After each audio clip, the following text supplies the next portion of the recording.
Haleluya. Ndabaramukije mu izina ry'umwami wacu Yesu. Ndabifurije amahoro y'Imana n'ubuntu bw'Imana bibe muri mwebwe bigwiriye mu izina. Amen, amen. Haleluya. Turashima Imana yongeye kuduha kano karyo uno mugoroba n'uno munsi. Ndashima Imana yongeye kuduha ino mwanya kugira ngo dushobore kuganira ijambo ry'Imana. Sishobora gutangura kuvuga byinshi ntafashe umwanya wo kubakomeza no kubaremesha. Amen. Ndababwira ngo ishaka ry'ivy'Imana, ishaka ryo kurondera Imana, ishaka ryo kwiga ijambo ry'Imana. Kumbure uyu munsi dushobora kutabona inyungu zavyo. Mugarika ndababwiza ukuri, one day umunsi umwe uzokwifelicita uti nagize neza ufata wa mwanya wanje nkaza nkiga ijambo ry'Imana. Kuko murabizi ikintu kimwe, ibintu byose ngo bizokugwaho, ariko ijambo ry'Imana ngo rizokwamaho. Tout passera, mais la parole de Dieu ne passera jamais. Bisigura ngo iyo urukiriga ijambo ry'Imana, ubu kuraronka ikintu kizokubeshaho ubuzima bwawe bwose. Iyo umuntu agiye kurondera ibiharage arabironka, mugahejeje kubijya haciye amasaha makenya gusa, inda isubira kandi kugira iki gusonza. Iyo umuntu aguze inzu ayimaramwe umwanya muto akumva kene yindi gize iki nziza isumba yandi. Iyo umuntu aguze imodoka yumva umenga yarayikeneye ayironse umwanya muto nyumva yamushisha kumva kene yindi. Nukuvuga ko ubuzima bw'umwana w'umuntu kwisi nukwama ariko arahahamira umuyaga tu. N'umuyaga. Hari ibintu bibaza ngo ntufise uyu munsi, hari ibintu bibaza ngo ni wabironka uzosuryoherwa. My friend, sorry sana, nyamutaryohewe uyu munsi ntuzoryoherwa uronse vya bindi wibaza ko ukeneye kuronka. Siko gahemu. Ndashaka kubakomeza, ndashaka kubakomeza kubabwira ngo nta kintu abandi babajyanye, nta kintu wibaza yuko bajya bafise bandi bakujyanye. Umuntu afise icyo arushije abandi, umuntu afise icyo ajyanye abandi, n'umuntu ajyamanye ubwiza bw'Imana, n'umuntu agenda n'ubwiza bw'Imana, n'umuntu agenda n'ijambo ry'Imana mu mutima wiwe. Amen. Ivyo rero uno munsi kubibwira iyi generation biragoye, kubera ko twumva umenga wapi ubuzima no kuronka, ubuzima no gusayangana, ubuzima no kubaho ufise, ubuzima no kubaho wambara neza, ujya neza, uba ahantu heza, ubuzima nubwo nivyo twibaza. Gushika umunsi umwe ibintu byose byavuyeho, niho abantu bazoshiduka ati finalement vya bintu twahora duhahamira bimeze gute? Yesu ashimwe. Haleluya. Benda babaza ikibazo nk'ubu ko muri Israeli hari intambara. Muribaza yuko hari itandukaniro ry'umubosi n'umukene? Y'amamodoka bako baragenderamo, y'amajet privé ko baraguruka. Bose bari he? Bose bari inyigeje. Siko? Yesu ashimwe cyane. Nukuvuga ko ntibikenewe ko tubaho mu bihe by'ukubura, mu bihe by'intambara, ntibikenewe ko turindira yuko Imana ikuraho isi kugira tumenye agaciro k'ijambo Imana yadusigiye. Hamanama ndiko ndabaza ikibazo kimwe, kubera iki ivy'Imana yaduhaye biraho for free? Kubera iki tutabiha agaciro? Kubera iki tutavyakira? Kubera iki bidafise agaciro mu mitima yacu gusumba ibindi bintu birinda kudukuta ikindi kiguzi? Kubera iki? Kubera ko ushobora kurara ijoro kurakorera umve umushahara atakiru na kimwe cyahatari ukuramwo, muga kubera iki tudafata umwanya wa concentration w'ijambo ry'Imana? Kubera iki tutikoncentra hamwe n'umwami wacu Yesu Kristo? Kubera iki umenga gusenga ni pastime? Uyu munsi nsifise aho ngenda, nabuze ico ndaba, nakare n'amatara yacitse muhira, reka nje kuri church hariho na groupe. Ivyo bintu mubivemwo, nizere ko tutaza ngaho ko twabuza handi tugenda. Yesu ashimwe cyane. Haleluya. Bwana Yesu asifiwe. Murazi kuba busy, hariho abari ngaha peut-être twigeze guciga umunsi umwe. Busy ni jambo ririmwo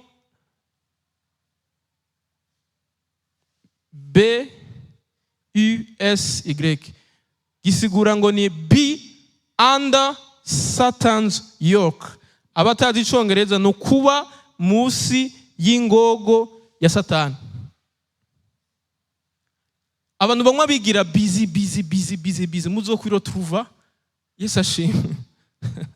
Haleluya. Ndi busy kuko utaza gusenga, ndi busy kubera ndi busy kuko utabona n'abandi, ndi busy. Okay, be busy. ngo muri busy umunsi umwe uzoboroga, umunsi umwe uzorira, umugabo bitagishoboka. Yesu ashimwe cyane. Kuronka ibi muri uko murafata minenegwe uyu munsi tufise kubw'ubuntu bw'Imana. Rero ndagomba kubankuraje kandi nizera neza yuko tutaza ngaho kuko twabuza akazi kuko tutaronse icyo dukora uyu munsi, tutaronse n'icyo turaba, tutaronse aho duteramira, reka tupfe kuja ku ishengero. Nizere yuko tari ico gituma tubikora. Mu izina rya Yesu. Amen, amen. Haleluya. Bwana Yesu asifiwe sana. Uyu munsi rero turaza kwiga ibihe aho bigeze. Ndaza kubereka, ndabizi ko abantu benshi badakurikira amakuru. Haleluya. Ndaza kubereka yuko ubuhanuzi ivy'Imana yavuze biriko birashika uyu munsi mu maso yacu. Amen. Kugira basi bidushiture basi bikangurira imitima yacu kumenya yuko iri jambo ry'Imana n'ukuri riri serious. Ico rivuze, ico ryavuze cyose kizoshika. Haleluya. Bwana Yesu asifiwe sana. Iki jambo ry'Imana ryavuze cyose kizoshika. Ndagomba badusomere ijambo twigeze gusoma ngaha yo Danieli mu gice cy'icenda ndibaza mu 27. Tuko turiga ibintu vya Antikristo. Ibaza ko Danieli hama cindabereka ikintu kimwe. Danieli ni gice c'indwi aha c'icenda 27. Ijambo ry'Imana riravuga ngo kandi azosezerana na benshi. Uyu ninde abo twize hamwe? Uyu ninde bako baravuga? Mwaravyibagiye? Uyu ninde bako baravuga? Turinde gusoma hejuru. Ninde? Ni Antikristo. Siko? Antikristo. Azosezerana na benshi, isezerano rikomeye kumara iyinga rimwe, n'iryagera hagati azokura bimaze. Twarasomye version y'igifaransa ivuga ngo il conclura une alliance avec les nations. No kuvuga ngo siwe azotangura ayo masezerano, ariko we azoza yagira iki?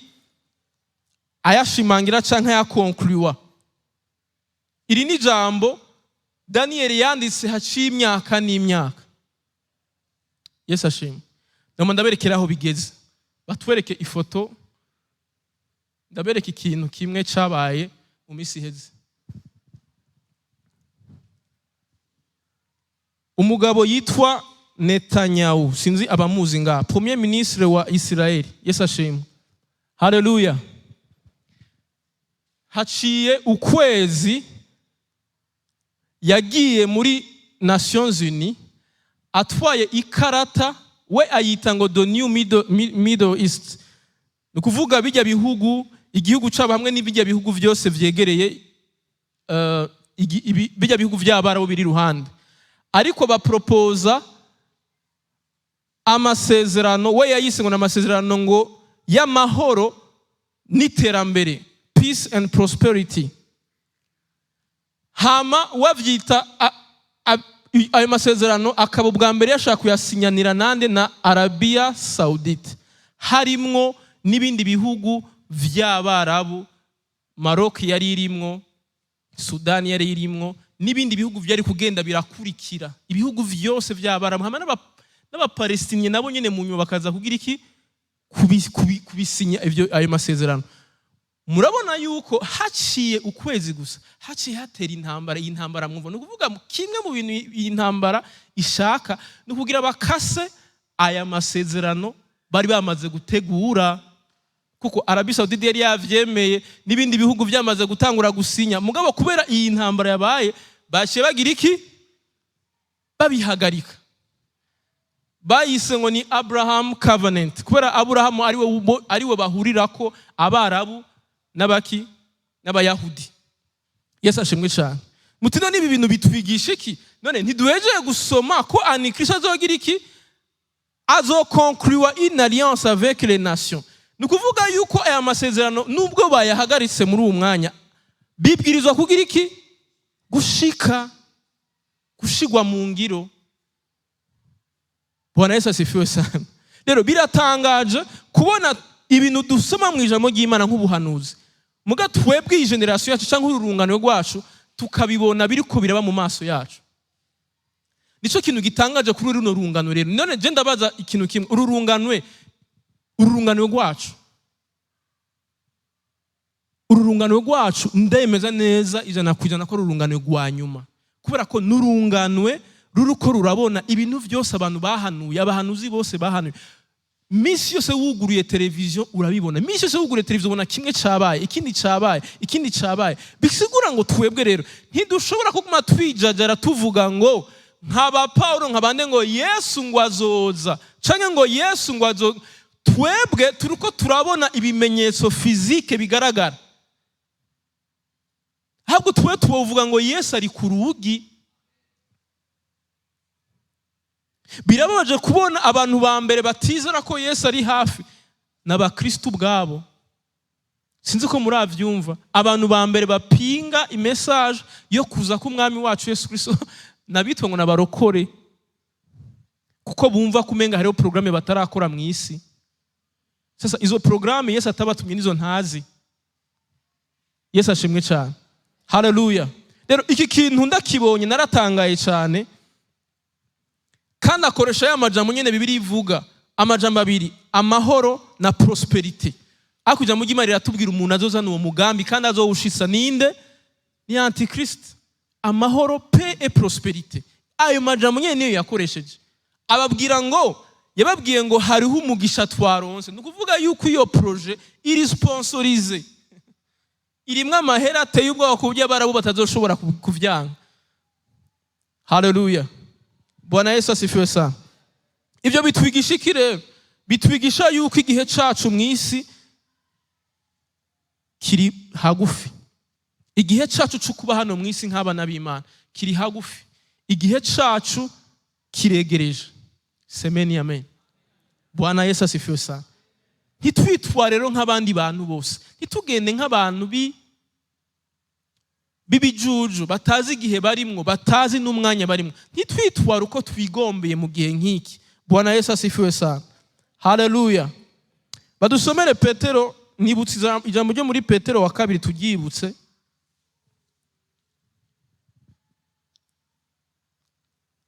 Petero wa kabiri igice cya 3 turasoma ku murongo wa 3.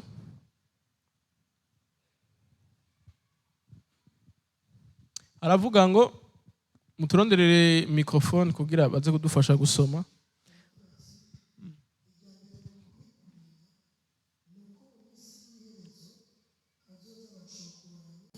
Bacokorana bakurikira ukwifuza kwabo. Bakurikira ukwifuza kwabo. Ndabaza ikibazo kimwe, kubera iki abantu banka, kubera iki abantu banka ko Yesu yoza? Kumenga umuntu avuze ngo Yesu araje, umenga ni gitsitaza ku bantu. Muribaza ko ari kubera iki? Ni kubera iki? Ni kubwishaka ry'Imana cyangwa ni kubwishaka ry'ifuzo by'abantu? Ni irari ry'imibiri y'abantu. Yesu ashimwe cyane. Bandanya. Ababaza bati isezerano ryo kuza kwiwe riri hehe se? Mwabyumvise? Okay. Ntimurumva abantu baba bakora avuga ngo none ngo ko Yesu yavuze kujambo ry'Imana ryavuze ngo Yesu azoza, ngo Paulo yavuze ngo azoza, ngo yarapfuye haciye imyaka 1,100 ataragira iki? Bose baravuze ngo azoza ngo mugabo ntiyagize iki? N'ubu ntaraza. Ngo nabandi baravuze cya gihe abantu bakunda kuvugana yari 2015 yari 2000 2000 muri 2000 bavuze ati eba ni finale kabisa, umuhero w'isi uraje, mugurisha amatongo ngo turarindira turabura. Yesu ashimwe. Haleluya. Rero hari abantu bamaze kuvuga bati umviriza rero ubwo n'ububeshi ko barabivuze barasohoka kandi barabivuga ko azogira iki? Ko azoza ariko gushika ubu ntaraza. Inyishu turayironka bandanye. Kuko uhereye aho basogokuruza basinziririye byose bihora uko vyamye. Ibaza ngo ntara kimwe cyahindutse. Uhereye ku kuremwa kw'isi. Kuko biyobagiza ibigirankana. Urumva bariko barikuramo ubwenge, bariko bariyobagiza ibigirankana. Yuko kera hari amajuru n'isi yakuwe mu mazi n'ijambo ry'Imana rikayirema mu mazi. Ivyo vyatumye isi ya kera amazi ayirenga iratikira. ariko amajuru y'ubu bo n'isi iryo jambo ryabibikiye kuzosha. Amajuru y'ubu be n'isi iryo jambo ryabibikiye kuzogira iki? Kuzosha. Mwavyumvise? Yesu ashimwe. Bwana Yesu asifiwe. Ndeka ndabivuga ko akantu gatonya nako ndiyumvira mu kanya. Ndababaza ikibazo kimwe. Ibintu bitubuza kumenya Imana, ibintu bitubuza kugira stabilite mu vy'Imana, ibintu vyama biriko birabuza imitima yacu amahoro, ibintu vyama biriko biraduperturba mu mitima yacu, bituvuruga, biducanga. Ndababaza ikibazo. Ni ibintu spirituelle canke ni ibintu bihwanye n'umubiri wacu? Ibintu vy'imhemu. Uhora urara ijoro uri kuri mviro Imana kubera iki ntaheba kubesha? Birabigushikira ukagira veye? Uti kubera iki kintu cananiye guhema? Birabigushikira? Canke ugira veye ukuri yumvira uti ndakurahe inoti yiki? Inoti ya visa.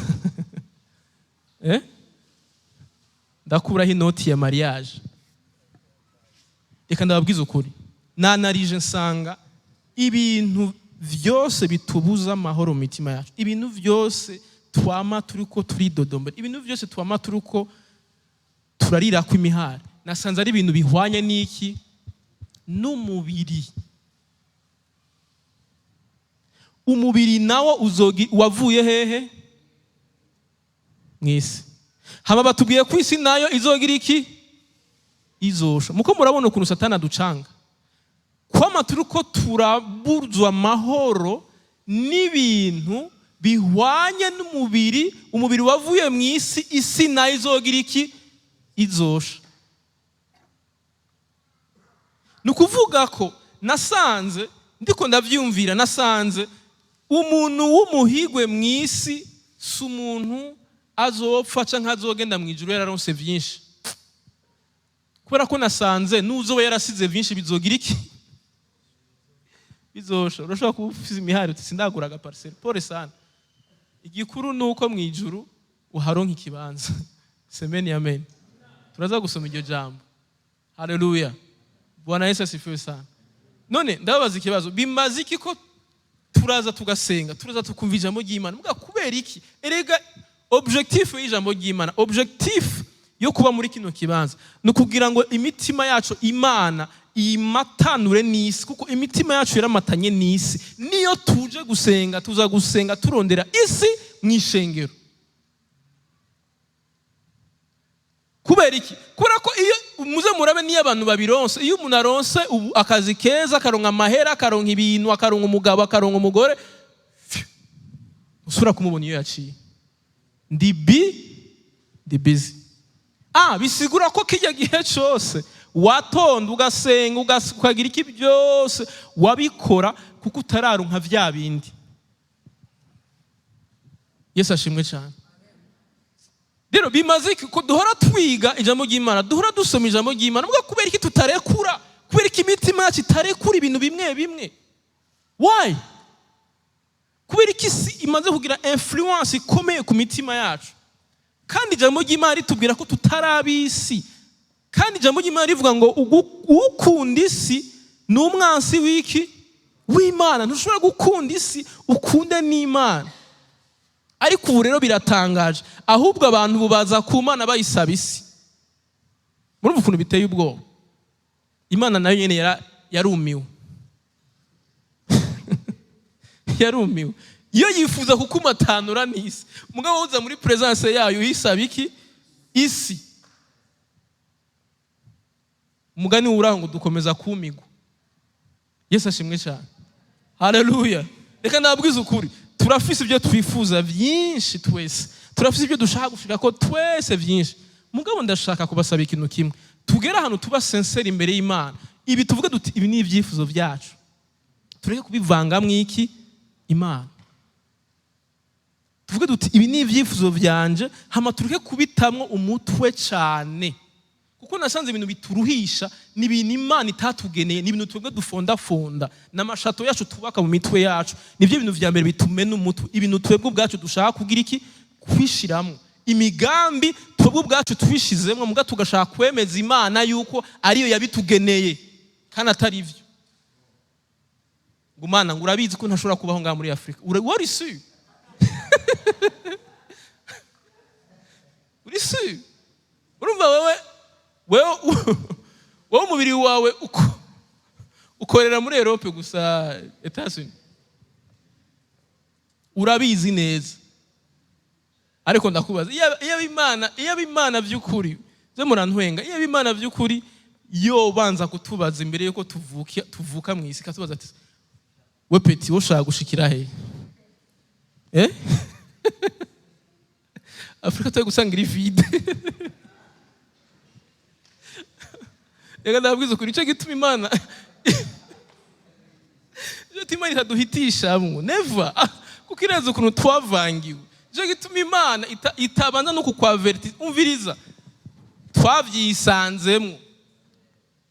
Abyumvise twavyisanzemwo turajya imihari muga Imana ikubwira ati umviriza nuko nyene umugambi w'amahoro nuyo nyene wakira uko nyene programme niyo nyene. Yesu ashimwe cyane. Haleluya. Imigambi dufise mu mitima yacu n'ama vision dufise mu mitima yacu n'ama projet dufise mu mitima yacu reka ndabasaba ikintu kimwe tutaragwara ingwara z'imitima n'izindi. Siko basensei ubwira Imana uti Imana ego nifuza ibi nifuza nibi nifuza nabiri ariko ubugombe bwawe bugira iki bube que ta volonté soit faite. Ndakunda ijambo isengesho Yesu yasenze. Haleluya. Erega iyo ukubititse c'est pas grave. Na Yesu yarakubititse. Na Yesu yarababaye aravuga ati vraiment this is too much. Igikombe kigira iki kindengane vraiment. Birakaze. Nukuvuga ko rero natwe igikombe Imana itunywesha natwe ibyo ducamwo ntivyoroshe. C'est vrai birababaza imibiri yacu. C'est vrai biratubabaza cyane. Ariko nagamo ndababwire ngo jewe akarorero kanje k'ubuzima bwanje mu isi ni Yesu kuko niwe yaresheje niwe muntu wa mbere yabaye umuntu yambaye umubiri ariko akareshyisa muri vyose ngo nta caha yigeze akora kandi yashikije umugambi w'Imana 100%. Nukuvuga ngo Kristo niwe shusho yacu niwe karorero kacu. Rero Yesu newe byaramushikiye araba mu bihe bigoye muga bihwanye na n'intumbero y'ukubaho kwiwe. None iyo atadupfira ngo atuzukire ubundi bwe ari gukora iki? Erega yavutse kugira ngo azopfe. Icyo cyatumye avuka. Yesu ashimwe cyane. Haleluya. Rero umvirize ikintu kimwe. Nuvuga nawe ushobora kuri muri struggles, ushobora kuri mu bibazo, ushobora kuri mu ngorane, ushobora kuri mu bintu bitandukanye. Mugabe ivyo bintu bikaba bihwanye n'igituma Imana yagushize mu isi. Yego babara usubire kandi wabere kukuri umwana w'umuntu nibisanzwe. Mugabe ni waheza kubabara rero. Ni waheza kubabara. Siko Yesu ashimwe. Basensera imbere y'Imana uvuga uti Mana ubugombe bwawe bugira iki bube. Ivyo ushaka bari byo bigira iki biba. Kuko reka ndababwira ukuri. Hari ibintu muravuga mu kibazo ngo ni black. Muri bino bihe vya nyuma kuko Imana ikeneye kwikiriza benshi. Hari abantu Imana izorungika Afghanistan. Hari abantu Imana izorungika muri Syria. Hari abantu Imana izorungika ahantu wewe nk'ubu woshobora kurukura dreaming aho kurarota kuzera Canada. Kumbe Imana yo kwira gutegurira inzira yo muri Afghanistan. Sema amen. Black vuga amen. Mwumvirize.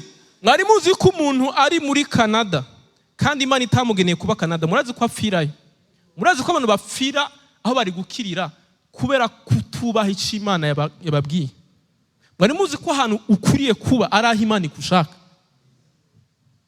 None Imana izokoresha gutabo abantu muri bino bihe byanyu mu gihe tugifise imitima yo kwiyumvira inyungu zacu gusa, yo kwiyumvira imibereho yacu gusa. Nukuvuga niyo turuko turasenga dusenga kugira ngo Imana isatisfeze ivyifuzo byacu.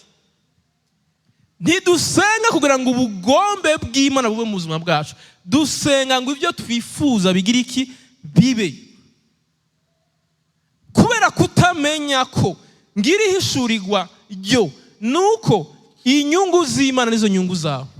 Ico Imana yifuza ku buzima bwawe gishobora kuba kibabaza mu mubiri. Mugana kubwanda kubwiza ukuri ngo niwo mugisha wawe. aho Imana ikwifuza niho hari umugisha wawe. Semeni amen. Semeni amen. Reka ndabaha igicapo kimwe. Nariko nsoma inkuru ya Loti na Aburahamu. Imana ibwira Aburahamu ati Aburahamu ngomba kuguhezagira kandi ngomba kukwagura, mugabo banza ukureho nde Loti. Sinshobora kuguhezagira muri kumwe na Loti. Siko? Ijambo rero Aburahamu yabwiye Loti yarangyoheye cyane. Aburahamu yarazi secret yuko gutera imbere kwiwe kudahagaze ahazogenda, ugutera imbere kwiwe guhagaze nuko ari kumwe n'Imana. Kubera ko yaramubwiye ngo Loti wowe hitamwo aho ugize iki aho ushaka. Ariko twebwe siko bimeze. Twebwe bavuze ati cagura, nitwe dutangura ubwa mbere gucagura. Boga ya maisha, ubwoba bw'ubuzima, guhababuka ni ikimenyetso kibi cerekana yuko tudafitiye confiance Imana yacu. Aburahamu yarafitiye confiance 100% Imana. Yavuze ati wumviza wewe turaho ushaka hose. Siko wewe ni wagenda ikiri je ndagenda hariya, ni wagenda hariya ndagenda hariya. Hama Loti ko ari umunyamubiri acaraba ahantu hagira iki hari havibinga, ahantu hari amatara hakaka mu gisirimu. Aravuga ati je ngiye hariya, kumba giye Sodoma na Gomora. Mugakura ko hakaka hakayanga. Aravuga ati ugiye hariya, sawa nta kibazo, reka jewe nigire hehe hariya mu bugaragu, nigire hariya mu misozi ahantu atakintu na kimwe gihari. Siko muko murakurikirana? Reka nyarutse mpeze inkuru. Vyaheze gute? Vyaheze ca gisagara, hamwe hari abasirimu, hamwe hari ryoha, hari uburyohe, abantu baryoherwa. Vyaheze Imana ihagize iki ihaturiye. Ni kuvuga Loti ibintu byose yinvestishije imyaka yose muri Sodoma na Gomora, byose byaragize iki byarahiye. N'umugore yaramubuze, yacitse inkingi y'iki y'umunyu. Ni kuvuga Loti ibintu byose vyiwe byagize iki, ninde yamutabaye? Wa undavuye ahantu atakintu na kimwe kiri. Ni kuvuga Imana yamuhaye ngo yaramwaguye ngo iramutungisha Aburahamu, kandi yari ahantu atakintu na kimwe kiri. Bisigura ngo Imana nitungisha bakunda. Ikibazo si ahantu uba, ikibazo si n'ahantu uri, ikibazo n'uwo muri kumwe nawe. Niba utabufise Kristo, naho uzogenda hehe ntuzopfa uprospeye, kuko la prospérité c'est la présence de Dieu. Gutunga nukuba ufise Kristo mu buzima bwawe mbere na mbere. Semeni amen. Hallelujah. Bwana Yesu asifiwe sana. Rero ico kintu nico kimfasha kubwira abantu no kubereka yuko ni ijambo ry'Imana. Mwari muzi yuko aba diaspora badukurikira kuko bituri kuri internet. Ndamwa kubabwira ikintu kimwe. Sodoma na Gomora ifise ishusho nk'iyi bihugu no munsi biteye imbere. Igihugu cyose giteye imbere muze mukira, naho cyo bakiri muri Afrika muze mukiraba, gifise ibimenyetso nk'ivyande nk'ivya Sodoma na Gomora, aho ubusambanyi burenze abagabo ku bandi, abagore ku bandi. Nivyo vyari muri Sodoma na Gomora. Nico gituma nico gikorwa bacita ngo Sodomi, niho honyene bakibona catanguriye kikagira ampleur nini. Bisigura ngo muze murabe ibihugu byose biri developer, society itanguye kuba developer, aho abantu bango ni gisirimu ngo ni terambere, muzokwama mubona ivyo bimenyetso misi yose. Hama rero iyo mumaze kubona ivyo bimenyetso, iyo society ntishobora kuguma ibaho. Nyuma muri uko murabona uyu munsi abana bashaka kubagira abazombi. Nyamba abana uyu munsi bariko barabigisha abana b'imyaka 5 ngo ukuntu babikora, gukuntu ngo bafise uburenganzira ngo amamvi yabo, ngo bohuze ibitsina. Abana b'imyaka 5, abana b'imyaka 5 bakabaza abavyeyi babo ibintu nabo nyene batazi. Abavyeyi babaye confus. Yesu ashimwe cyane. Ivyo binyama muri uko murabibona uyu munsi muri iyo societe. Mumenye yuko iyo societe ikwiraherengetera, ntibishoboka. Yesu ashimwe cyane. Haleluya. Pastor Senari yandungikiye amafoto ngo y'umunsi mukuru bita Halloween. Halloween sinzi ko harababizi nga. Murayizi uwo munsi mukuru. Umunsi mukuru bidegiza nk'amadayimoni hanze, bagashiraho bakadegiza amaraso, bagashiraho ibintu by'amagufa, ibintu by'udukangara. Nukuvuga bakumva umenga n'umunsi mukuru nk'indi minsi mikuru yose. Umunsi mukuru w'abadayimoni bakawugira umunsi mukuru officiel, abantu bose bakaja hanze bakagira iki, bagafeta urupfu. Nico gihe turimo imizimu. Hari umusataniste we yanabivuze neza, avuga ati ofete Halloween nuko batabizi, Halloween ni anniversaire ya Satani. Baba bariko baracelebra birthday yande ya Rusufero. Nukuvuga niwo munsi celebra umunsi Imana yamuremeyeko. Murumva kuna abantu bakora ibintu kubera kutamenya. Abasiri muri bako baradukurikira. Bariko barafeta Halloween, bariteguye, bari ready kugira ama costume ibiki tusa kubera kutamenya. Yesu ashimwe cyane. Hallelujah. Bwana Yesu asifiwe sana.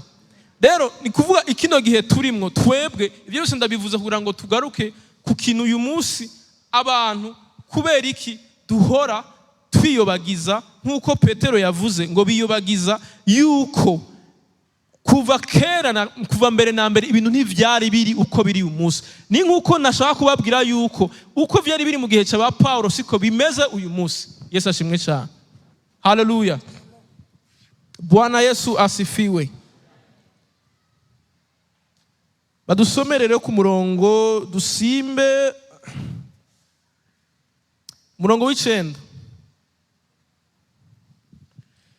Umwami Imana ntitebeje isezerano ryayo uko bamwe biyumvira ko aritevya, ariko yihanganira mwebwe, ntigomba ko hagira abahona. Okay. Ariko igomba ko bose bihana. Umviriza yo kuna abantu bari bizarre.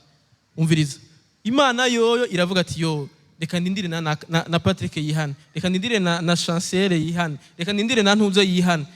Kumbe Patrick na Chancel aho bibere nabo bavuga ngo reka ngo bamye bavuga kuva kera ngo azoza ngo n'ubu ntaragira iki.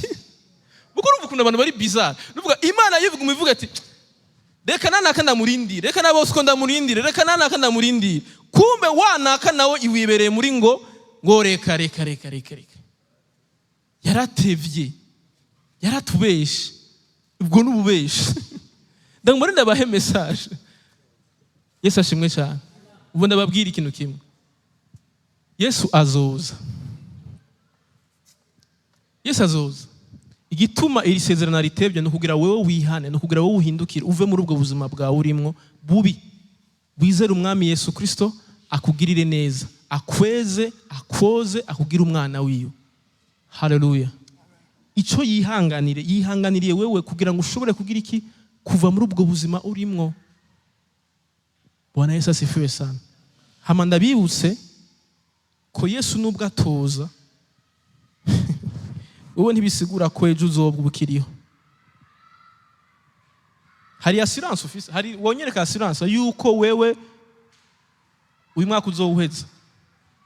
Hari umuntu ngashaka kuhaguruka atubwira ati jewe ni sûr à 100% yuko uyu mwaka nzowuheza. Harawuhari. Nukuvuga gisinzi igituma Satani ahenda imitima y'abantu. Erega Yesu naho yubasigaje indi myaka 1000 kugira aze, ibisigura ko uzomara indi myaka 1000. Oya. Uno musi ushobora kuba ari umunsi wanyuma tubonanye. Ijambo ry'Imana rivuga ngo umunsi wawe ugeze uzokizwa. Oya, ijambo ry'Imana rivuga ngo uyu munsi ni wumva ijwi ry'Imana ugira iki? Bisigura ngo abantu misi se ikintu kituma, maze ikintu kizotuma abantu benshi baja mu bahona. Ni koma bariko baravuga ngo nzo eba reka nindire kandi Imana yari ihanganye igihe cyose, mugana uhora wihanganye. Wihanganye ivyo bintu uvuga ngo nzo. Kumbe ijambo ry'Imana rikubwira ati uyu munsi urashobora no kwibwira uti reka pastor aheze kuvuga nzobiraba, bijya ariko aravuga nzobiraba ikindi gihe. Oya, uyu munsi nyene hitamwo kwizera Kristo, hitamwo gukurikira Kristo, hitamwo guheba bya bintu byose biguhenda. Hallelujah. Bwana Yesu asifiwe sana. Ndabifurije rero kugira iki? Kugira umwete wo kumenya umwami wacu Yesu Kristo. Kuko dusomye yuko iri jambo ni ry'ukuri kandi ibintu byose bidusumbuwa imitima yacu, n'imibiri yacu irigwira tuvuruga izokugwaho. Semeni amen. Haleluya. Bwana Yesu asifiwe.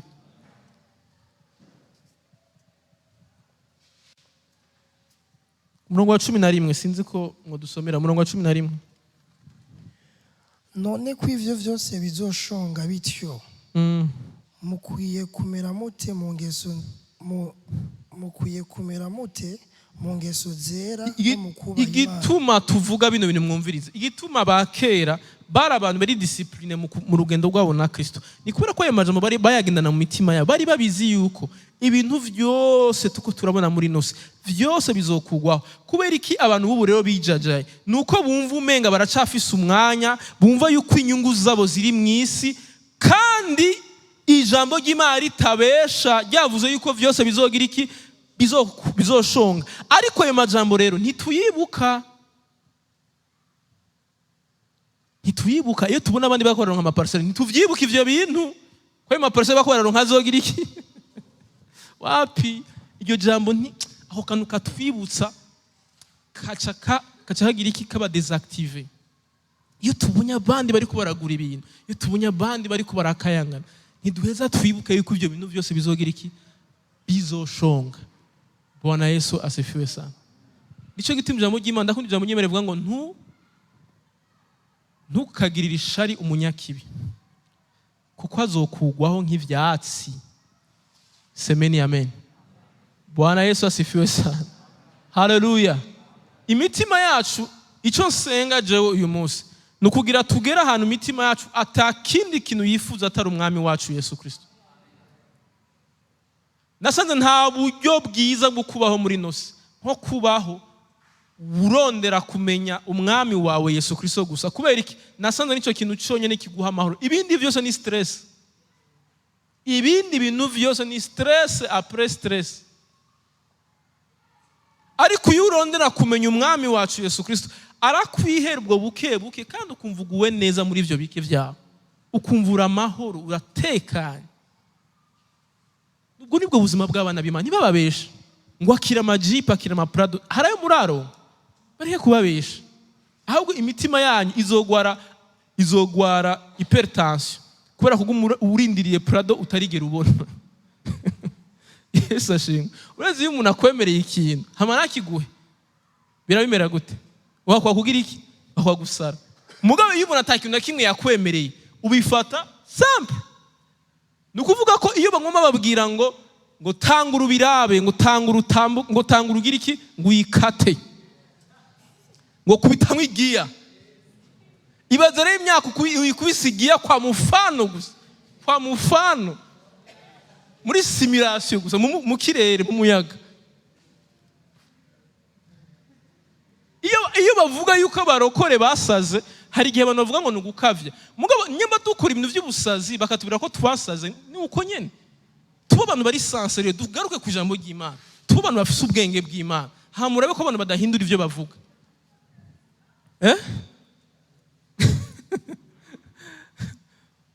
Ukwizera kurema. Reka ndababwiza ukuri, ukwizera Imana yaduhaye si kugira ngo tureme. Ukwizera Imana yaduhabwa no kugira ngo twakire ivyo yatugeneye. Semeni amen. Ariko abantu bo bashaka kwiremera ubuzima bwabo bashaka, kuko batashimye ubw'Imana yabahaye. Mwabitahuye? Abantu bakeneye kwiremera ubuzima bwabo bo bifuza, kuko bibaza yuko Imana ubwo yabageneye yihenze. Reka ndababwiza ukuri, nasanze Imana iratuzi gusumba uko twiyizi.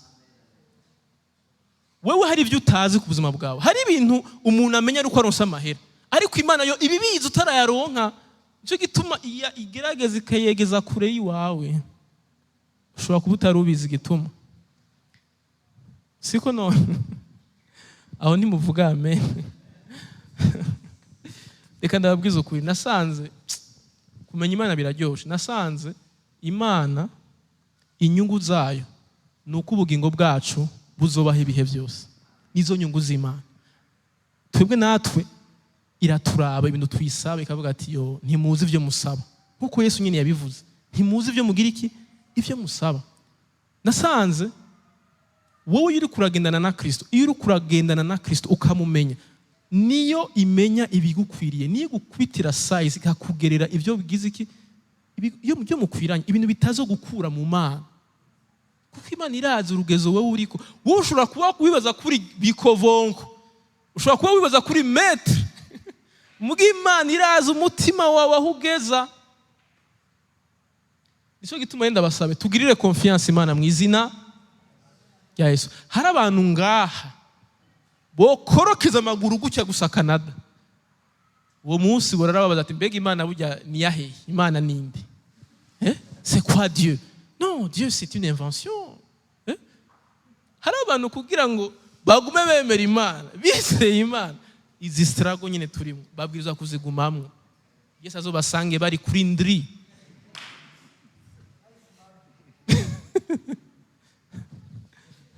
Semeni amen. Ariko ntimurabona yuko abanyafrika dufise akabazo? Ntabyo murabona? Ntimurabona yuko dufise ikibazo n'ibintu? Ntabyo murabona? Ntimurabona yuko ntimurabona igituma abazungu Imana yabahaye ivyibaha? Ntimurabona ko badusumvya kuba simple, badusumvya guca bugufi, badusumvya kuba gutekana. Urashobora kubona, reka ndabaza ikibazo, nko muramaze kubona imodoka za Bill Gates, harizo murabona kuri televiziyo? Harizo murigera mubona? Inzu yo murigera muyibona? Mugabo akirabure k'akanyamerika agapfa kuronka imiliyoni 2, amenya akagura amenyo ya oro, amasheni 3 ya oro, imodoka agaca azana n'amakamera bagakamera amamodoka yaguze. Nukuvuga turafise ingorane, turafise ibibazo mu mitima yacu. Umunyafrika iyo aronse amahera akubwira ngo ndakugonga ndakurihe. Umutegesi w'umunyafrika akubwira ngo ndakwica ndaguhambisha. Murumva ingorane dufise? Turafise ibibazo mu mitima yacu. Ivyo rero hari umuntu igeriye ko aravuga ngo hari umugabo yitwa Dangote yirukanye abantu muri entreprise kuko bamwiba. Aca arabaza ikibazo ati abo nyene biba nibo kuwa Mungu barima ngo haleluya. Muko murumva ibyo bintu? Nukuvuga abanyafrika turafise ikibazo, turafise ingorane yuko utaba mu byo ivyo ibintu turi muri tubibamwo. Yesu ashimwe cyane. Iyo tuvuga ngo dukizwe tumenye Kristo, ni ngorane kugira ngo bibe ubuzima bwacu, ni ngorane kugira ngo vy'ukuri byinjire no mu magufa, byinjire no mu mibiri yacu. Umenga ni ibintu tudukora kubera turatakaza umwanya gusa. Umenga si ibintu dukora kuko bivuye mu mitima yacu. Bwana Yesu asifiwe sana. Hallelujah. Amen, amen. Rero ndakwifurije kwibuka ijambo ry'Imana no mu bihe bigoye no mu bihe bikomeye. Semeni amen. Ijambo ry'Imana rikuremesha. Amen. Ariko bigenda gute ngo twifuze kubaho ubuzima busumba ubwo Yesu yabaye?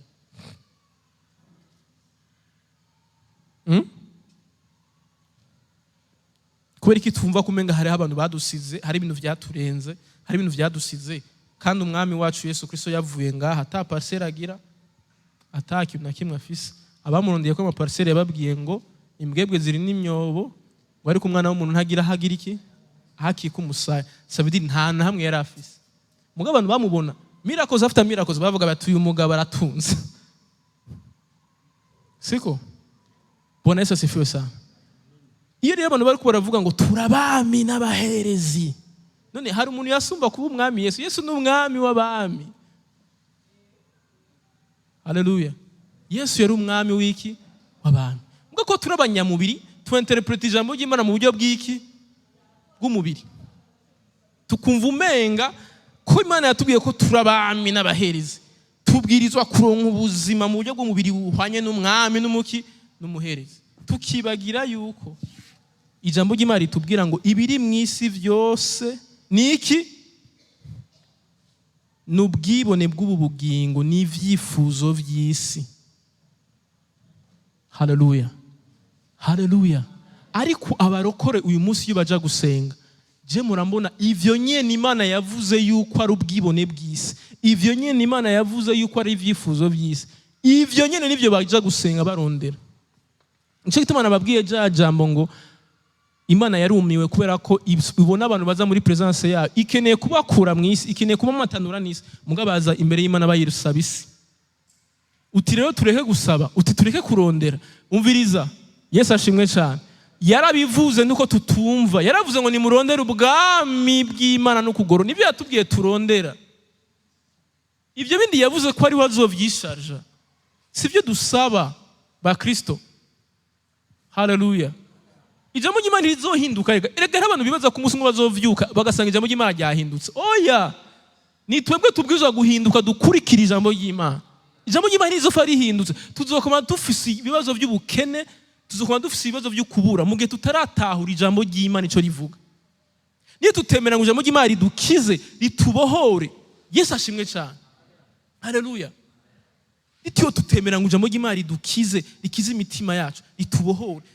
Tuzokoma dufise blocage mu bintu byacu misi yose. Hama tuzogenda kwirukana abadayimoni batariho. Ndirukana abadayimoni bafashe ibintu byanje. Ndirukana abadayimoni bafashe visa yanje. Ndirukana abadayimoni bafashe ubutunzi bwanje. Imana ikakuraba ati yo. Ijambo ry'Imana riba gute? Iyo yuguruye ntaho gira iki? Mugabo iryo jambo ntirikwiriye. Rihereza gute? Iyo yugaye, nukuvuga Imana niyo yugurura, mugabo kandi niyo yugara. C'est lui qui ouvre, mais c'est lui aussi qui ferme les portes. Sabadayimoni.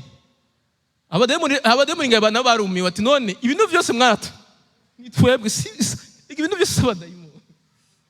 Muvuriza iyo wizeye Kristo Yesu, uwa Kristo. Iyo umaze kumenya ukuri Kristo arakubohora. Nta kibazo cy'abadayimoni ubugifise. Ahubwo ubugifise ikibazo cya karaktere yawe cyo guhinduka kwawe. Ubimenye uyu munsi utahe uno musubizi. Uzosubire kwirukana ngo abadayimoni. Ahubwo uvuga uti bari wowe wikemeye kwa jina la Yesu. Imitima yacu ni ifise ibibazo. Haleluya. Imitima yacu ni ifise ibibazo. Nenda babaza. Agakiza mbega Imana yaduhaye nagakiza gakora muri Afrika gusa. Abantu murabona baba bavuga mu ndimi robo serelele bageze hanze indimi zazinyika. Habyo murabona. None muribaza yuko agakiza Imana yaduhaye nagakiza kari geographique ku buryo kageze Canada, kageze Europe, kageze Australia, kaca kanyika. Oya, namba kubereka yuko abantu benshi barafrapa, barakina théâtre, ngo barakijijwe. Kumbe nsivyo. Tengo. Semeni amen. Haleluya.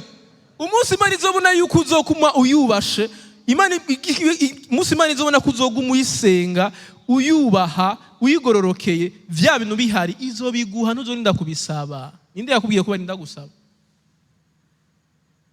Tugira ikibazo cy'ivyo, ahubwo we concentre toi kumenya umwami wawe, kumumenya vy'ukuri. Va mu bintu byo gufenta no gufrapa kuko uraza ubuzima bwawe ubamwo utari ngaha mwishengero.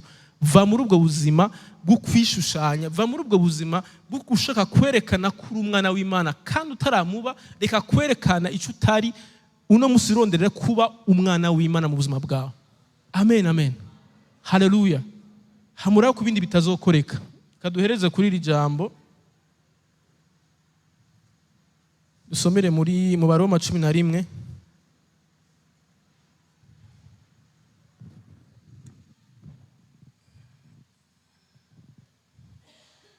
Dusome iby'Abisirayeli turangiza. Badusomere kuva ku murongo wa mbere ni bon. Nuko ndabaza mbega Imana yaciye abantu bayo ikanamba uko nanje ndi Umwisirayeli wo mu ruvyaro rwa Aburahamu wo mu muryango wa Benyamini. Imana ntiyataye abantu bayo yamenye kera. Canke ntimuzi yuko ivyanditswe bivuga kuri Eliya ko yareze Abisirayeli ku Mana ati mwami bishe abavugishwa nawe, basambuye ibicaniro vyawe, nanje nsigaye jenyene, kandi barangeza ngo banyice. Ariko Imana yamwishuye ngo iki? Iti nisigarije abantu 7,000 batapfukamiye Bayali. Nuko niko biri no muri iki gihe. Hariho amasigarira nk'uko yatoranijwe n'ubuntu bw'Imana. ariko n'ivyaba bivuye ku buntu ntibikiva ku bikorwa namba atari ko biri ubuntu si bwo buntu none vyabaye bite se ico abisirayeli barondeye ntibakibonye ariko abatoranijwe barakironse abandi bakomanazwa imitima nk'uko handitswe ngo Imana yabahaye umutima wo guhunyiza n'amaso atabona n'amatwi atumva gushitsa kuri uyu munsi kandi Dawidi yaravuze atameza yabo abe nk'ururiba n'umutego n'ikigwishwa n'inyishu yabo amaso yabo nahumye ntibabone kandi wame ubahetamitse umugongo iminsi yose nuko ndabaza mbega batsitariye kugwa amahera ikanamba yamara ukugwa kwabo kwazaniye abanyamahanga agakiza ukugwa kw'abisirayeli kwazaniye abanyamahanga agakiza ngo bitere abisirayeli ishari ariko n'ukugwa kwabo ari ubutunzi bw'abari mu isi murazi sindikeneye gusigura aya majambo nibaza ko yumvikana muko murabikurikirana kugira muvyumve yuko twebwe ntitwari muri programme mugabo Imana yemera ko tuba muri programme biciye muko abisirayeli bahevye banse gahunda twe twinjiramo none ndababaze umwana reka dufata akaroro nk'umwana w'umubosi bamuteguriye isahani hamumpeti hariya wo hanze inzara ikwira mwicaye ko araraba gutya mugabo isahani adashobora kugira iki kuyikorako hama umwana kubera umwijogonyoro canke gufyina iyo sahani akagira iki akayanka wa mwana wo hanze yo yifinisha iyo sahani none kubera iki dufyinisha agakiza kandi tutari tubona kagenewe why kwiki barinda kugukonvenka barinda kugufatira umwanya amasuivi 1 million sa mugabo nuhinduka kandi ako gakiza ni kari kakugenewe uri umunyamahanga n'uri umujuifu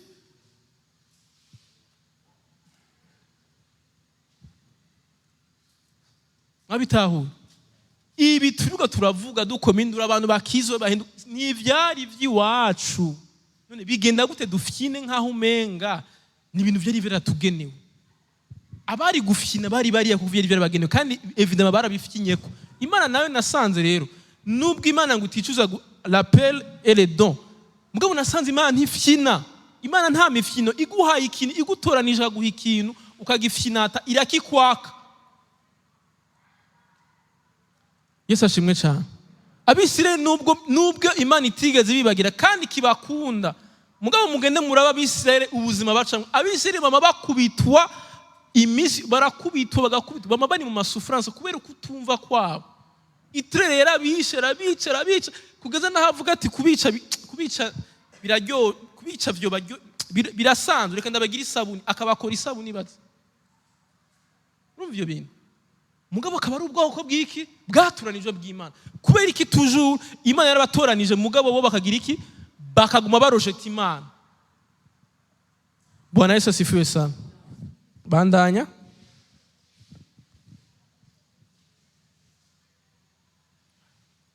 ku murongo wa simba ugende ku murongo 25 kugira turangize niho nashaka 25 muvyumve bene data singomba ko mutamenya iri banga mwumvirize iri banga mwoye kwiyita abanyabwenge mwumvirize igituma yari korandikira kugira dutahure igituma iri jambo yarivuze no kuvuga abaroma yari korandikira yariko yandikira abanyamahanga bizeye Yesu siko bamaze rero kwizera Kristo kubw'ubuntu bw'Imana bumva umenga kubera abisirayeli bo batavyinjiyemo cyane bumva umenga nibo bahambaye gusumba abisirayeli rero Paulo yakora arabasigurira babwira ati erega abisirayeli nubwo bose batizeye Kristo hariho igihande kimwe cizeye Kristo kandi nabo bisirayeli bose one day Imana izosubira kandi kugira iki kubagarukana Yesu ashimwe cyane dukuvuga iyo twizera Kristo ntitwimwizera kugira ngo tugire ubwibone burenze amen dutahure rero uno munsi uko abantu barabaza none Isirayeli kwiragwana intambara ibiki bimeze gute mbega bazokizwa mbega bazogira iki somera ijambo ngamwumvirize bandanya. Bene data singomba ko mutamenya iri banga mwoye kwita abanyabwenge niryo ko habaye gukomantaza imitima y'Abisirayeli ariko si bose gushitsa aho igitigiri gikwiye c'abanyamahanga c'abanyamahanga kizogira iki kizokwinjira mu ishengero. Ako murumvaga yemwe nukuvuga uruhande rumwe rw'Abisirayeli imitima ikomantaye kugira abanyamahanga twebwe igitigiri gikwiriye gishike cyo kugira iki cyo kwinjira mu ishengero. Rero iyo mubona Isirayeli ikiri muri vyuguruzuguru n'amahigwe Imana yaduhaye nk'abanyamahanga bwo kwinjira mu ishengero. Niyo message nashaka kubaha. Muri ho musamazwa n'intambara ziko zirabahariye zigira iki menya ngo bajya imitima y'abikomantaje kugira wewe munyamahanga wizere Yesu winjire mu ishengero. Niyo message nashaka kubaha kuko igitigiri n'iryo cashika pa Abisirayeli bose bazogira iki bazokizwa. Bwana Yesu asifiwe sana. Rero iki ni gihe c'abanyamahanga, iki ni gihe c'abarundi, c'abakongomani, c'abasenegari, abanyamahanga bose Kristo arabahamagarira ngo nimuze. Bwana Yesu asifiwe sana. Ni gihe cyo kwinjira mu ishengero, ni periode de la grâce, ni gihe c'ubuntu bw'Imana Imana yaduhaye ngo twinjire. Amen. Haleluya. Aya mahigwe rero Imana izoyakubaza igituma wayaronse muga ntiwayagira iki ntiwayakoresha neza. Imana iki gihe cyose yihanganye kugira wewe wihane uhindukire winjire mu ishengero. Iki gihe Imana izokikubaza kubera iki wewe utemeye kwinjira, kubera iki wewe utabikorego. Semeni amen. Haleluya. Ndabifurije rero gukomeza mu mwami wacu Yesu Kristo. Ndabifurije kwinjira. Ibibazo nibisubira kubamena umutwe. Yesu ashimwe cyane. Ibibazo bizokomeza kuba ibibazo kubera ko n'igihe cy'ibibazo. Siko ariko tugira umwete wo kuba muri Kristo, tugira umwete wo gukurikira Kristo. Kristo niwe azotubera amahoro. Murabizi twebwe ntiturindiriye umuntu azotuzanira amahoro. Turindiriye umuntu atuzanira iterambere. Mubyumve neza. Twebwe turafise deja umwami w'amahoro mu mitima yacu. Turafise umwami w'ubutungane mu mitima yacu. Abarindiriye umwami azobazanira amahoro n'umutekano nabije paix, sécurité na prospérité. Nabarindiriye nde? Antikristo. Mubimenye kumbure muri mwebwe hari abantu benshi bazoba bagihari. Mubimenye Antikristo ntazoza afise amahembe nkuko ujya twakuze tuvyumva. Oya, Antikristo azoza ari umuntu ari charismatique, umuntu azoba ari mwiza, afise ubwenge, yakemuye ibibazo by'abantu. Ni kuvuga ngo abantu bazomukunda bose. Azoba ari umuntu superstar. Hazoba ari umuntu w'amahembe, azoba ari umuntu yakemuye ivy'inzara, yakemuye ubukene, yakuyeho intambara, abantu bose bazomukomera amashi. Muga wewe kubera kuzuba warasomye ijambo ry'Imana uzoheza umenye uwo ari we. Siko abantu bari babaye mu ishengero, abantu basomye ijambo ry'Imana nibo nyonyine bazokagura Antikristo uwo ari we. Abandi bose azobabesha kubera ko ibibazo umuntu akuzanira ivyo kurya wari ushonje, umuntu agukemurira ikibazo cy'umutekano wari ugeramiwe. Uwo muntu ntiyumva ko ari umuntu mwiza none. Siko none ni umuntu mwiza. Mugabo Yesu ashimwe cyane. Hazoba harimwo code. Ibintu byose hazoba ari cadeau empoisonné. Hazoba harimwo ikindi kintu. Yesu ashimwe cyane. Antikristo ni nawe azokwemerera, azofasha Abisirayeli kubaka le 3e temple, ingoro ya gatatu. Nyambare mutabizi Abisirayeli nta kindi basaba, uburyo barabufise, inge barazifise, n'ivyo kwambara barabifise. Abisirayeli bose aho bari hose barota kuzosubira kubaka ingoro Salomo yari yarubatse. Bagasubira kuyubaka, bagasubira gusengera mu ngoro. Murumva ikintu barota? Murumva ukuntu bagowe? Imana yakuyeho ivya mbere ishiraho ivya kabiri, mugabo bo baracarota ivya mbere. Imana yadushiriyeho yindi ngoro mu buryo bw'imwema dusengeramwo, tubamwo. Ijambo ry'Imana ngo twebwe turi ingoro y'Imana. Mugabo bo bakora iminsi yose bakora uko bashoboye kugira ngo bazobone ya ngoro igisubiye kugira iki hubakwa. Rero tube turahiriwe kuko icyo bifuza tuba tukirimwo. Turi mu ngoro y'Imana, ni twebwe ngoro y'Imana, ni twebwe Imana ibamwo, ni twebwe Imana igenderamwo. Haleluya. Bwana Yesu asifiwe sana. Rero ndabakomeje mu izina rya Yesu Kristo ngo mukomere, mushikame mu mwami wacu Yesu Kristo. Duhaguruke dusenge mu izina rya Yesu.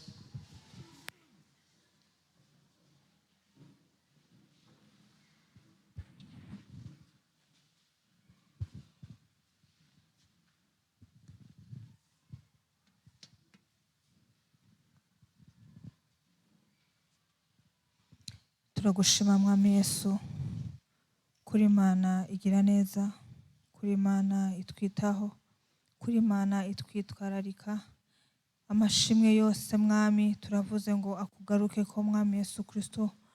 Yesu uraturengera, Yesu turarengerwa n'urukundo rwawe, turarengerwa n'ubuntu bwawe mwami Yesu Kristo, turarengerwa n'ubwiza bwawe mwami, turarengerwa mwami Yesu Kristo n'ukungene utwitwararika mwami Yesu Kristo.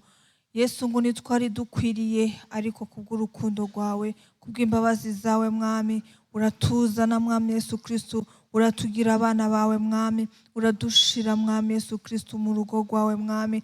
Turababaraganwa nawe mwami Yesu Kristo, nukuri n'icubahiro mwami n'amashimwe. Iyo imitima yacu ivyibutse mwami Yesu Kristo, turaca bugufi cane mwami, wewe data ugahabwa icubahiro mwami. Turagushima ku ijambo ryawe mwami, ijambo data riza guhembura imitima yacu mwami, ijambo data riza guhumuriza imitima yacu, ijambo data riza kutwemeza ico twakiriye, ijambo riza kudukomeza mu rugendo, ijambo riza mwami Yesu Kristo kudufata kugira ngo vy'ukuri tubashe kuguma mu vyawe mwami Yesu Kristo. Reka data iri jambo mwami, uru rubuto mwami Yesu Kristo, reka data rigwe mu ivu ryiza, data imitima yacu mwami iryakire, imitima yacu data mwiza iryakire kugira ngo ribashe kugumayo, kugira ngo ribashe kwera, kugira ngo imbuto zaryo data rizoboneka mwami Yesu Kristo. Hejo canke hirya yejo mukazoza data, aho uzozira ntituhazi, ariko data ico tuzi nico twemeza nuko Yesu Kristo uri kurugi kandi uri kuraza, uri kuradushishikariza, uri kuradutegurira mwami inzira nziza ya nzira yawe, kugira ngo tuzogusanganire mwami. Ndasengeye buri muntu wese ngaha mwami, umuntu Yesu Kristo yumvise iri jambo, kugira ngo vy'ukuri Yesu ubashe mwami kumwitwararika mwami, umutima wiwe mwami Yesu Kristo, tubashe kugumana mwami Yesu Kristo ivyawe mu mitima yacu. Data ibyo twiyumvira ni vyinshi kandi wanashaka bitagira ikimazi, byuzura mu mitima yacu, tugahangayikishwa n'ibiri mu mitima yacu kandi bitatewe nawe mwami Yesu Kristo. Ico data dusaba ni kimwe, ngo nitwitwaririke iby'ubwami bwawe no kugororoka data, ngo bisigaye uzobiduha mwami Yesu Kristo. Reka data umuntu wese ari hano mwami, ndamusengeye kuri uno mugoroba, inambuko yateye kugira ngo aze kumva ico umubwira, ashishikare kumva data, ushishikare kumwigisha, ushishikare kumuyobora inzira ziwe, ushishikare kutuyobora data inambuko zacu data, utwigishe kwama ku birenge vyawe. Turazi ko ariho data soko y'ivyiza vyose biva, utwigishe kwama ku birenge vyawe. Turazi ko ivyiyumviro vyiza vyose bivaho mwami, utwigishe kwama ku birenge vyawe. Turazi ko data ari utubwirira data ibyo tugomba ko mwami. Rero data ndasengeye buri umuntu wese mwami ari hano, kugira ngo umwigishe kuba ku birenge vyawe, kugira ngo umwigishe mwami Yesu Kristo. Erega Yesu utatwigishije twebwe naco twovamo, utwatwigishije mwami twebwe naco twokora. Yesu reka ukorere muri twebwe mwami, reka byukuri imitima yacu Yesu ibe disponible imbere yawe, kugira ngo tubashe kumva data kandi uduhe no gukora, kugira ngo dukore mwami data ibiguhesha icubahiro data ivy'ubwami bwawe, kugira ngo vy'ukuri tubabawe bashitse mu gihe nk'iki. Mu gihe nk'iki sirakeneye data abana bawe, mu gihe nk'iki sirakeneye mwami Yesu Kristo abafise ijambo. Igihe nk'iki ariko irakeneye vy'ukuri abakunyoye ko, isi irakeneye vy'ukuri abakuriye ko mwami Yesu Kristo. Jewe ndimo n'abane data barimo mwami, reka vy'ukuri tube nk'abantu bakiriye ivyawe mwami. Reka vy'ukuri nitwishushanye nk'ivy'iki gihe, ahubwo mwami Yesu Kristo vy'ukuri ubuzima bwawe vy'ukuri bugaragare muri twebwe mwami. Aho duca mwami, aho tugenda hose mwami, ubuzima bwawe Yesu bugaragare muri twebwe mwami. Reka vy'ukuri nk'uko watubwiye yuko data turi umunyu w'isi tukaba ivyete bisomekana bose, vy'ukuri reka bishikira ubuzima bwacu, vy'ukuri reka bishikira ubuzima bwacu. Uduhe guhazwa n'ico waduhaye, uduhe guhazwa n'ivyo waduhaye Kristo, uduhe guhazwa vy'ukuri mwami n'ivyo waduhaye mwami. Nitukifuze mwami Yesu Kristo bitadukwiriye, ivyo vyose nivyo biva mu gukunda isi mwami. Datigisha buri muntu wese ari hano mwami, data guhazwa n'ivyo wamuhaye. Utwumvishe yuko mwami ivyo utaduhaye atari ivyacu Yesu, tubumbwe n'ivyo waduhaye mwami, kugira ngo vy'ukuri tubabawe bashitse mwami Yesu Kristo, kugira ngo ijambo ryawe vy'ukuri rize rigwe data ahantu dushobora kumva, rigwe ahantu dushobora gufata mwami Yesu Kristo, tugatahura tukitwararika vy'ukuri by'ubwami bwawe mwami. Reka data icubahiro cawe mwami came data kigendagendera muri twebwe. Reka ubuzima bwawe vy'ukuri mwami tuvuga mwami, tunumva bushishikare buranga ubuzima bwacu, kugira ngo vy'ukuri tubashe kubaca bya vyapa vy'ukuri bisomeka kuri bose. Aho benshi bariko barabivamo, aho benshi bariko barananirwa, udufata ukuboko Yesu, udukomeze mwami Yesu Kristo, tubashe gushishikara mwami, tubashe kugenda mwami Yesu Kristo. Naho hariho amahwa, naho bigoye, naho hariho imiriro, ariko waratubwiye ngo tuzoca mu muriro, ariko naco tuzaba kuko tugufise mwami Yesu Kristo. Turakwizeye mwami, kandi ngo nturi kure yacu mwami, ngo uri muri twebwe, ngo tuba hafi kurusha ibindi vyose. Igisha imitima yacu mwami kukugirira confiance mwami, igisha imitima yacu data uyikure mu bwoba bwo kubaho kuri nosi, uyikure mu bwoba bwo kubaho mwami Yesu Kristo, kugira ngo ubuzima bwawe tubucakire mu mitima yacu. Ikintu cose mwami kiri mu mitima yacu kitatewe nawe kiranduke mu izina rya Yesu Kristo. Ubuzima bwawe mwami bugwire muri twebwe mwami, ubuzima bwawe mwami Yesu Kristo aribwo bugaragara gusa mwami. Reka mwami Yesu Kristo wiganzire mu mitima yacu, wikorere mwami Yesu Kristo. Data ndahezagiye mwami umuntu wese mwami yaje ngaha mwami, umugirire neza, umugirire neza, umukomeze mwami. Birashoboka yuko mwami hari abantu baje barushe mwami, reka data batahe baremurutse mwami. Birashoboka yuko mwami hari abantu baje ngaha bakunyotewe mwami, reka data mwami ubabwire ko ari amazi y'ubuzima mwami, ari amazi y'ubugingo, ukunyoyeho wese ngo ntagire inyota ukundi mwami. Ni wowe ushika ibwina mu mitima yacu, ni wowe ushika ibwina n'urabo tugwaye mwami. Ndakwinginze kugira ngo uraba buri mu wese ahantu agwaye mwami, ugukeneye umuraba ariho hose mwami. Ndazi kushikayo, ndazi ko atahantu na hamwe utagera kuri twebwe mwami. Reka data icubahiro cawe gikomeze gishibamire data imitima yacu. Turakweretse mwami Yesu Kristo n'igihugu cacu mwami, kugira ngo data ukituzigamire mwami. Data washimye ko tukibamo mwami mu gihe nk'iki mwami Yesu Kristo.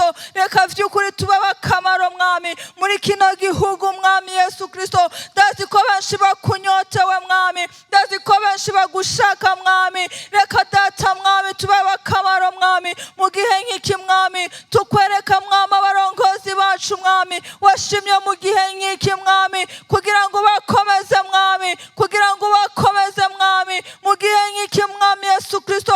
Ndabasabiye ubwenge mwami, ndabasabiye amahoro mwami, ndabasabiye umunezero mwami. Turabasengeye mwami kugira ngo tubimure nk'uko nk'uko ijambo ryawe rivuga mwami Yesu Kristo. Ndasengera n'ishengero ryawe mwami, isenga ishengero ryawe ku isi yose mwami Yesu. Arabarusha mwami, arabananiwe mwami, abariko barabivamo mwami, ariko data ndakwereka ishengero ryawe kugira ngo urikomeze mwami, kugira ngo urikomeze Kristo, kugira ngo urifate ukuboko mwami. Umuntu wese mwami Yesu Kristo wateye urubuto muri we mwami, mukufate mwami, umukomeze mwami Yesu Kristo.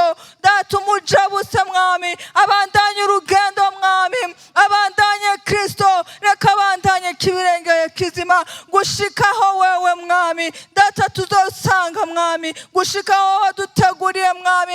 Niducike intege, nituryame, nidutwagwe n'ivyiki gihe. Ishengero ryawe reka urikomeze mwami Yesu Kristo, urishire mu biganza vyawe mwami. Turati kuri mu biganza vyacu mwami, ariko data bidukwega ni vyinshi, ariko mwami bituruhisha ni vyinshi. Ndakwinginze kugira ngo mwami Yesu Kristo utube hafi mwami, utatubaye hafi mwami, utaba hafi ishengero ryawe mwami. Data byogorana, byotunanira mwami, ariko ndakwinginze kugira ngo byukuri ishengero ryawe muri rusange mwami. Data ugiteho, data mwese ubyitwararike mwami. Reka mwami tugushimire mwami, reka data mwami tugushimire. Wakoze kuri uno mugoroba mwami, watugaburiye bikwiye mwami. Igisigaye mwami nuko Yesu ushishikara ibyawe muri twebwe mwami. Reka ubuntu n'amahoro byawe mwami bigendane natwe mwami, bisanga imiryango yacu, bisanga ivyacu vyose mu izina ryawe Yesu Kristo. Urabikwiriye, amashi yose nayawe mwami, amashi yose nayawe mwami, urabikwiriye mwami, ni mu izina ryawe Yesu Kristo, amena. Mugire ijoro ryiza n'umugoroba mwiza. Yesu abahezagire.